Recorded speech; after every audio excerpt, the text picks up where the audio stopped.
जय हिंद। आप सभी को मेरी तरफ से प्यार भरा नमस्कार। आशा करता हूँ आप सब बढ़िया हैं। तैयारी बढ़िया चल रही है। डियर स्टूडेंट्स, आखिरी क्लास जो हमने कंडक्ट की थी वहाँ पर मैंने आपको एक्ट ऑफ 1853 पढ़ाया था। और मैंने कहा था कि हम सेवन्थ एडिशन पढ़ रहे हैं। एम लक्ष्मीकांत की जो बुक है, सेवन्थ एडिशन पढ़ रहे हैं। और जो इंपॉर्टेंट प्रोविजंस बुक में है वो तो मैं आपको पढ़ाऊंगा ही, और जो नहीं है मैं वो भी आपको पढ़ाऊंगा। आज की जो हमारा टॉपिक है वो है एक्ट ऑफ 1858 या फिर गवर्नमेंट ऑफ इंडिया एक्ट 1858 है। ठीक है। एक सबसे इम्पोर्टेंट बात ये है कि यहाँ पर ईस्ट इंडिया कंपनी जो थी, ईस्ट इंडिया कंपनी के रूल को पूरी तरीके से खत्म कर दिया गया था। भारत में जितनी भी टेरिटरीज थी सारी की सारी अब क्राउन के अधीन हो गई थी। यानी कि जो ब्रिटिश का मोनार्क था, ठीक है ना, इंग्लैंड का जो मोनार्क हुआ करता था, राजा या फिर रानी जो भी थी, अब पूरा पूरा कंट्रोल उसके अंतर्गत हो गया था। तो यहाँ से क्राउन रूल शुरू हो जाता है। ठीक है ना। क्राउन रूल मतलब जो इंग्लैंड का राजा या फिर रानी होंगे उनके तहत भारत को गवर्न किया जाए। ठीक है। क्योंकि जब 1857 में म्यूटिनी हुआ, 1857 का जब विद्रोह हुआ, तो पार्लियामेंट ने रीजन जाना चाहा कि आखिर इतना बड़ा विद्रोह क्यों हुआ।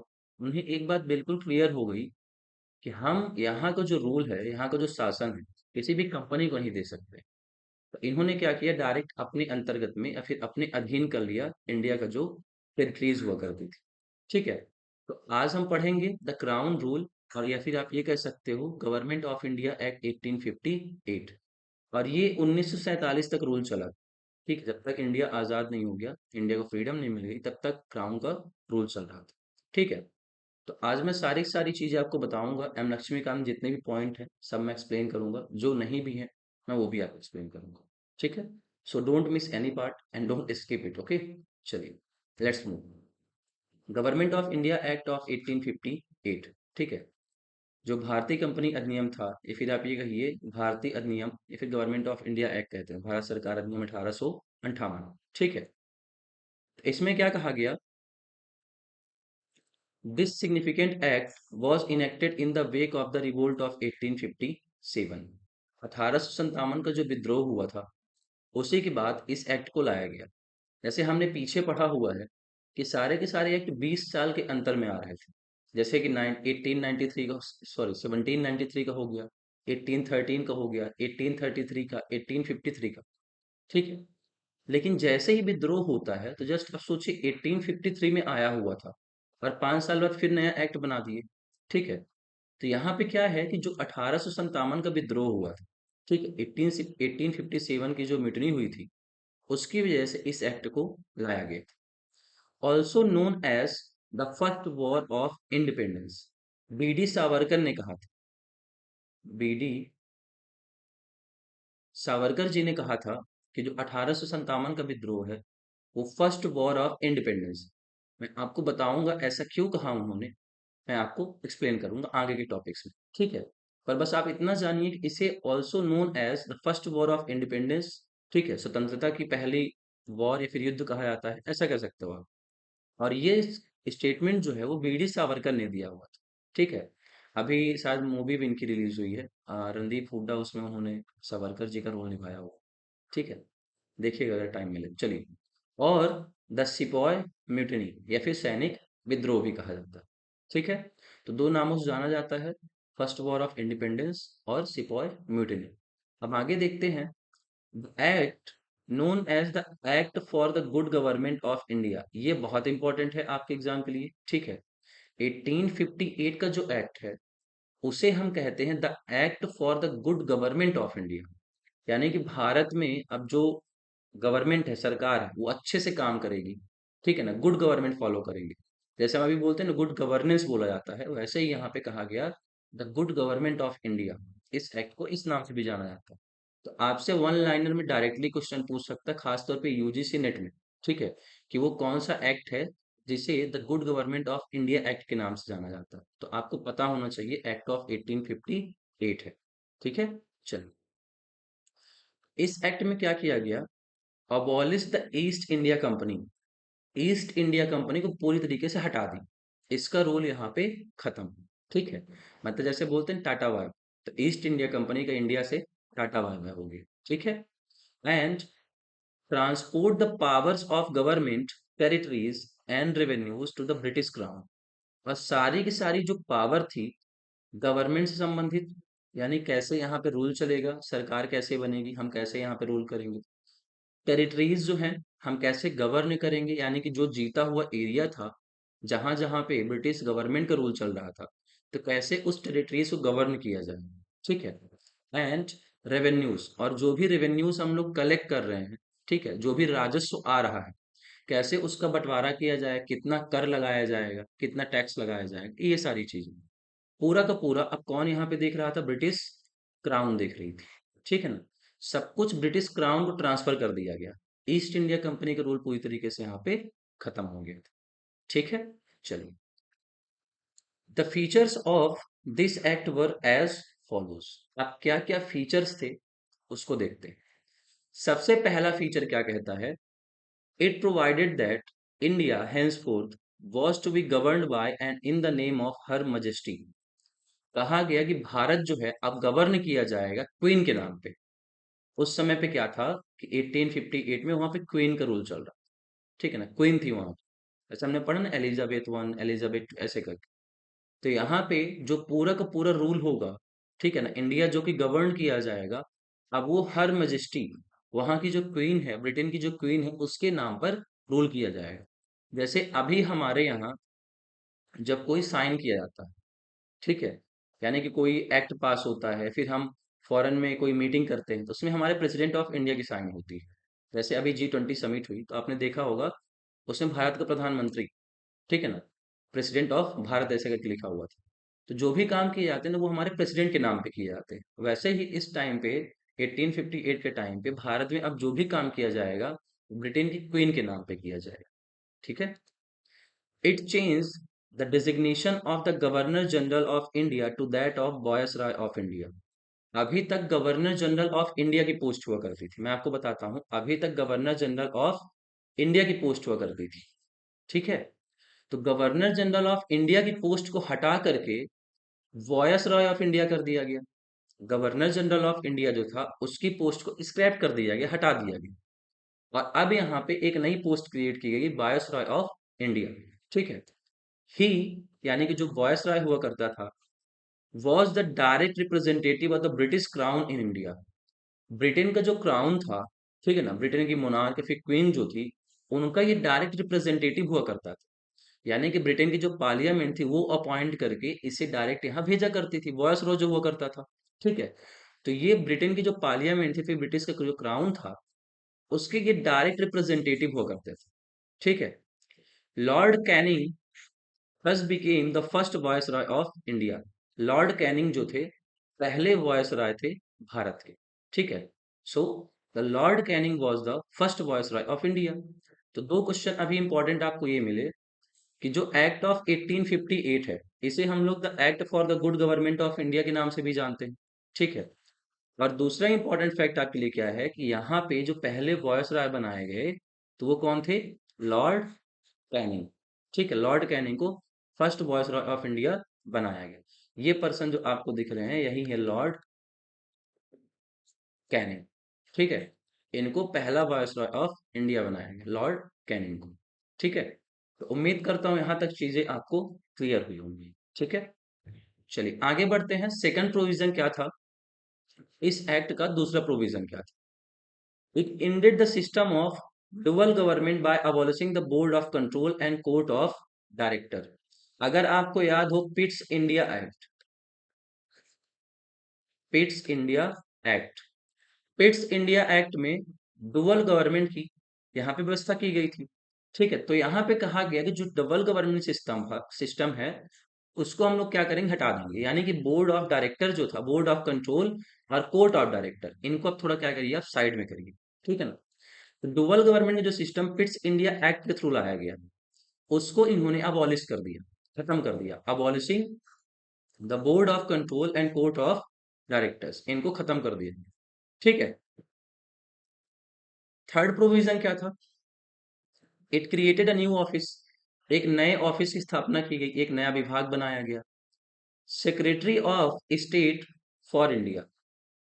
Secretary of state for India, यहाँ पे एक नए ऑफिस की स्थापना की गई, secretary of state for India. अब देखिए, जब ये दोनों ऑफिस हटा दिए गए, बोर्ड ऑफ कंट्रोल और कोर्ट ऑफ डायरेक्टर्स, ये दोनों ऑफिस हटा दिए गए थे, तो एक नए ऑफिस की स्थापना की गई जिसे कहा जाता है secretary of state for India. Way state या फिर वो state with complete authority and control over Indian administration. और जो secretary of state for India था, ठीक है, इसको पूरी की पूरी पावर दे गई, पूरी पूरी पावर दे गई, कंप्लीट अथॉरिटी, पूरी पूरी अथॉरिटी थी इसके पास, स्वतंत्र था बिल्कुल, and control over Indian administration, कि जो इंडियन एडमिनिस्ट्रेशन है उसको कंट्रोल कौन करेगा? Secretary of state for India. ठीक है, कंट्रोल कौन करेगा? इंडियन एडमिनिस्ट्रेशन को secretary of state for India control करेगा। The secretary of state was a member of the British cabinet, ये ब्रिटेन की जो पार्लियामेंट थी, कैबिनेट थी, उसका ये मेंबर हुआ करता था। And was responsible ultimately by the two the British parliament, और पूरी तरीके से ब्रिटेन की जो पार्लियामेंट थी उसके लिए रिस्पॉन्सिबल थी। ठीक है, जैसे क्या होता है कि हमारे जो प्राइम मिनिस्टर होते हैं, तो वो पूरी पूरी तरीके से, फिर इनका जो कैबिनेट होता है, ठीक है ना, कैबिनेट मिनिस्ट्री जो होती हैं वो सबके सब लोकसभा के प्रति रिस्पॉन्सिबल होते हैं। ठीक है, ठीक उसी तरीके से जो हमारा सेक्रेटरी ऑफ, सॉरी, जो secretary of state for India था, पूरी पूरी तरीके से ब्रिटेन की जो कैबिनेट थी वो अपॉइंट करती थी, उसका मेंबर हुआ करता था ये, और रिस्पॉन्सिबल भी हुआ करता था ब्रिटिश पार्लियामेंट के लिए। ठीक है, तो board of control, board of director, या फिर आप ये कह सकते हैं कोर्ट ऑफ डायरेक्टर, इनकी पोस्ट को खत्म किया गया और secretary of state for India की पोस्ट की स्थापना की गई। और पूरी पूरी तरीके से जिम्मेदार किसके प्रति हुआ करते थे? ब्रिटिश पार्लियामेंट के प्रति। ठीक है, फोर्थ प्रोविजन क्या है? It establish a 15 member council of India, 15 लोगों की एक बॉडी बनाएगी। ठीक है ना, पांच ऐसे नहीं, 15 लोग की बात कर रहा हूँ, चलो देख, 15 लोगों की एक बॉडी बनाई गई जिसे कहा जाता था काउंसिल ऑफ इंडिया। ठीक है, काउंसिल ऑफ इंडिया कहा जाता था। Assist the secretary of state for India, जो सेक्रेटरी ऑफ स्टेट हुआ करता था इंडिया के लिए, उसकी हेल्प करने के लिए, उसको असिस्ट करने के लिए यहाँ पर एक 15 मेंबर काउंसिल ऑफ इंडिया बनाया गया, एक बॉडी तैयार की जिसे 15 लोग हुआ करते थे।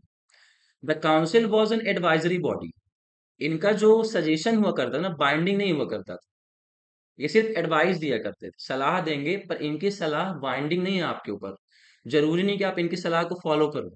ठीक है, the secretary of state was made the chairman of the council, और ये जो काउंसिल ऑफ इंडिया थी, इसका सेक्रेटरी ऑफ स्टेट जो हुआ करता था वो चेयरमैन हुआ करता था। अब आपके लिए एक क्वेश्चन है कि फर्स्ट सेक्रेटरी ऑफ स्टेट कौन थे?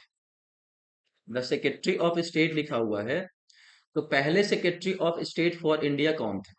हमें ये पता करना। आप कमेंट करके बताइए कि द सेक्रेटरी ऑफ स्टेट, पहले secretary of state for India कौन थे? ठीक, आपको ये बताना है। चलिए, तो यहाँ पे 15 मेंबर की एक बॉडी बनाई गई जिसे काउंसिल ऑफ इंडिया कहा जाता था। हालांकि ये एडवाइजरी बॉडी थी, ठीक है ना, ये एक एडवाइजरी बॉडी हुआ करती थी, और जो कि इसका चेयरमैन कौन हुआ करता था? चेयरमैन सेक्रेटरी ऑफ स्टेट हुआ करता था। ठीक है, चलिए प्रोविजन नंबर 5 देखते हैं। It constituted the secretary of state in council as a body, जो सेक्रेटरी ऑफ स्टेट काउंसिल थी वो एक बॉडी के रूप में बनाई गई, जो कॉर्पोरेट बॉडी हुआ करती थी, कॉर्पोरेट यानी व्यापारिक बॉडी थी। ठीक है, कैपेबल ऑफ सुइंग, जिसको आप सुई कर सकते थे, मतलब ये जो बॉडी है, देखिए यहाँ पे दो चीजें लिखी हुई हैं, capable of sewing and being sued in India and in England. अब ये बॉडी बनाई गई, और ये बॉडी कैसी है? कॉर्पोरेट बॉडी, ठीक है ना, व्यापारिक कह सकते हो, व्यापारिक बॉडी। तो आप ध्यान समझिए इस बात को, जो कॉर्पोरेट बॉडी होती है, जो व्यापारिक बॉडी, अगर मान लीजिए आपके साथ उसने कुछ फ्रॉड किया, तो आप उसको सूड कर सकते हो इंडिया में भी और इंग्लैंड में भी, यानी आप उसके खिलाफ केस दर्ज कर सकते हो, मुकदमा चला सकते हो। ठीक है, you can drag them into the court, आप उनको कोर्ट में घसीट सकते हो। पर ये जो कंपनी थी, ये बॉडी थी, जो कॉर्पोरेट बॉडी थी, ये आपके खिलाफ भी सू कर सकती थी। ठीक है ना, देखो यहाँ पे लिखा हुआ है capable of sewing and being sued in India, ये आपके खिलाफ भी केस कर सकते थे, और आप भी इनके खिलाफ केस कर सकते थे, फिर चाहे वो इंडिया में हो या फिर इंग्लैंड में। ठीक है, तो ये ध्यान रखिएगा कि जो बॉडी बनाई गई थी काउंसिल, वो एक कॉर्पोरेट बॉडी की तरह फंक्शन किया करती थी, व्यापारिक बॉडी हुआ करती थी। ठीक है, जिसके खिलाफ आप भी केस कर सकते हो और ये बॉडी भी आपके खिलाफ केस कर सकती है। जैसे अभी होता है ना उपभोक्ता संरक्षण नियम जो हमारे पास है, तो उसमें क्या होता है, कंज्यूमर प्रोटेक्शन एक्ट जो है, अगर किसी ने आपके साथ फ्रॉड किया, आप उसके खिलाफ केस कर सकते हो। अगर आपने उनके साथ फ्रॉड किया कि चीजें ले ली, पैसे वैसे नहीं लौटा रहे हो आप, तो वो भी आपके खिलाफ केस कर सकते हैं। ठीक है, इसका मतलब ये था। तो यहाँ तक जितने ही प्रोविजन है वो तो एम लक्ष्मीकांत ने दिए हुए। अब कुछ प्रोविजन ऐसे भी हैं जो एम लक्ष्मीकांत ने नहीं दिए हुए, चलिए उसको देखते हैं। देखो, India became a direct British colony through the passage of this act. अब क्या होता है कि भारत पूरी तरीके से ब्रिटिश कॉलोनी बन चुका था। जैसे ये एक्ट पास होता है, तो यहाँ पे कहा गया कि जो इंडियन टेरिटरीज हैं, जो इंडिया है, ठीक है ना, बिकेम डायरेक्ट ब्रिटिश कॉलोनी। यहाँ पे डायरेक्ट किसका रूल होगा, ब्रिटेन का। अब ये ब्रिटिश की कॉलोनी है। जैसे मान लीजिए कि कोई भी राज्य होते हैं ना, बहुत सारे स्टेट हैं, वहां पे छोटी छोटी कॉलोनियां होती हैं, उस पे अधिकार किसका होता है, स्टेट का ही होता है। उसी तरीके से ये जब कॉलोनी बन गई, ब्रिटिश जो थे उन्होंने भारत को कॉलोनी बना लिया, तो पूरी की पूरी तरीके से किसके अंतर्गत आ गए थे कंट्रोल में, ब्रिटिश के कंट्रोल में आ गए थे। ठीक है ना, with the passage of this act, इस एक्ट के माध्यम से। सेवन प्रोविजन देखते हैं। The act ended the controversial doctrine of lapse. ठीक है ना, डॉक्ट्रिन ऑफ लैप्स मैंने आपको पहले भी बताया है। अगर कोई राजा है, उसका वारिस नहीं है, या फिर उसका पुत्र या फिर पुत्री नहीं है, तो उस राज्य को पूरी तरीके से ब्रिटिश क्राउन में मिला लिया जाता था। यानी जो कंपनी थी, ईस्ट इंडिया कंपनी, वो क्या करते थे, पूरा कंट्रोल अपने अपने अंतर्गत रख लेती थी। ठीक है ना, और अगर ये भी कहा गया था कि अगर ये लोग कोई सन को अडॉप्ट करते हैं, ठीक है ना, किसी सन को अगर गोद भी लेते हैं बेटे को, तो भी नहीं माना जाता था। उनका बोलते हैं ना कि जो वारिस होता है उसी बस को अधिकार दिया जाता है। तो यहाँ पे डॉक्ट्रिन ऑफ जो लैप्स थी, उसको बिल्कुल पूरी तरीके से खत्म कर दिया गया था।